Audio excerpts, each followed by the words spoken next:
जय ढोलकिया को नहीं जो अभद्र अशालीन सस्ता मंतव्य देइछंती ताहा तांको पार्टी एवं तांको हताशार परिचय सीधा सड़क देखौछि। अण ओडिया ऑफिसरंकर चामचागिरी करुथुबा एवं तांको पई मंच बांधुथिबा जो परिचय जो तांकर हताशा भाव अछि से आज तांकर मन को कोनोसी ना कोनोसी जगह तांको रिफ्लेक्ट करुछि, तांको ऊपर प्रतिफलन करुछि। बिजु जनता दल सेठी जो भली भाव रे पराजयर सम्मुखीन होबाकू जाउछि से कथा से माने हृदयगम कर सारे। बिजु जनता दल कफिन शेष कंटाटी से दिन ही पिटा हेबो। आपण माने समस्ते विषय अवगत थाई पारंती जे आज बिजु जनता दल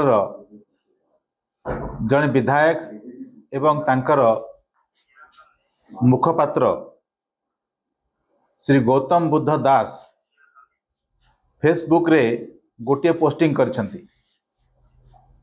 से पोस्टिंग रे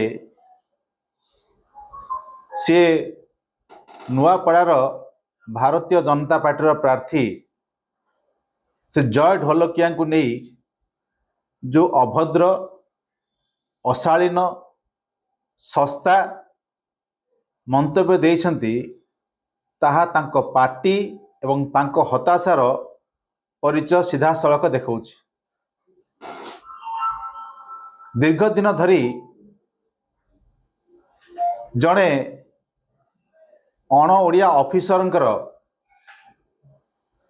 चामचागिरी करुथुबा एवं तांको पई मंच बांधुथिबा व्यक्ति माने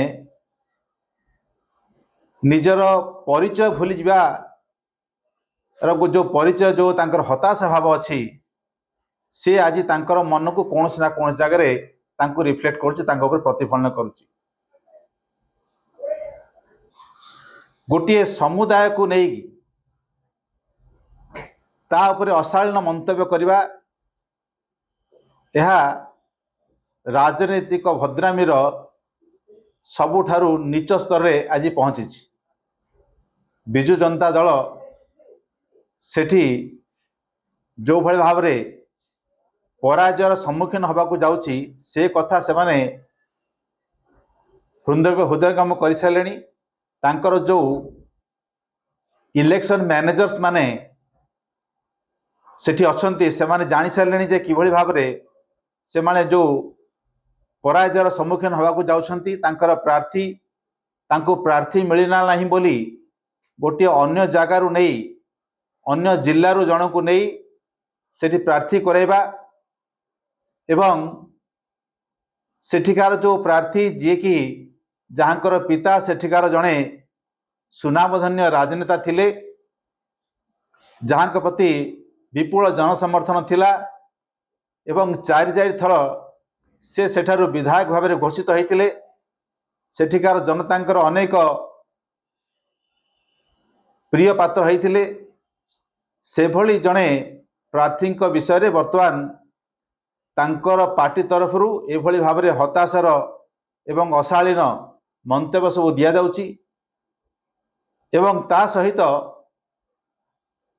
देशर गृहमंत्री पुत्र जहाँकर कि ए राजनीति सहित किसी लेना देना नहीं, तांकर कौनसी संपर्क नहीं किंबा नुआपड़ार राजनीति सहित तांकर कौनसी संपृक्ति नहीं, तांको मध्य जबरदस्ती करिकी तांको ना को सेठी टाणी निया जाउची एवं तांको प्रति मध्य खराब मंतव्य को सेथिरे संपृक्त करा जाउची।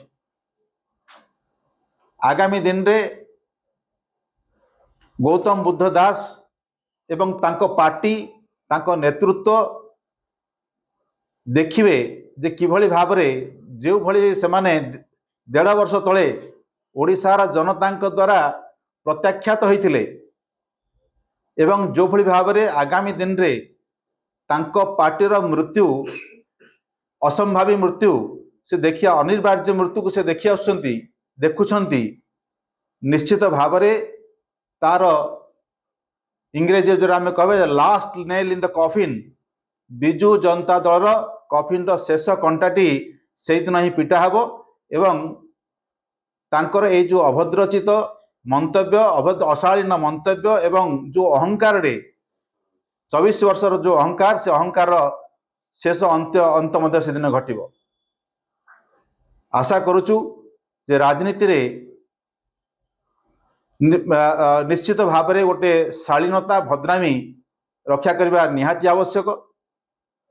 बिजु जनता दल मध्य बीजेपुर रे निजे उदाहरण करिछि, प्रथम उदाहरण करथिले जे किभଳି भाव में प्रार्थी चयन करिबारे सेमानकर भूमिका थिला, किंतु सेतेबेले भारतीय जनता पार्टी याकू नेकी कोनोसी प्रकार मंतव्यबाजी किंबा बयानबाजी करनथिला। प्रार्थी को पार्टी हेबे ताहा से पार्टीर से व्यक्तिर निजस्व पसंद एवं से पार्टीर निजस्व मत। तेणु याकू नेकी मत लगुची जदि बिजु जनता दल यह मंतव्य ताहले निश्चित भाव में से माने जो भली गोटे समुदाय को लेकिन मंतव्य देइछंती निश्चित भाव में से क्षमा प्रार्थना करने दरकार।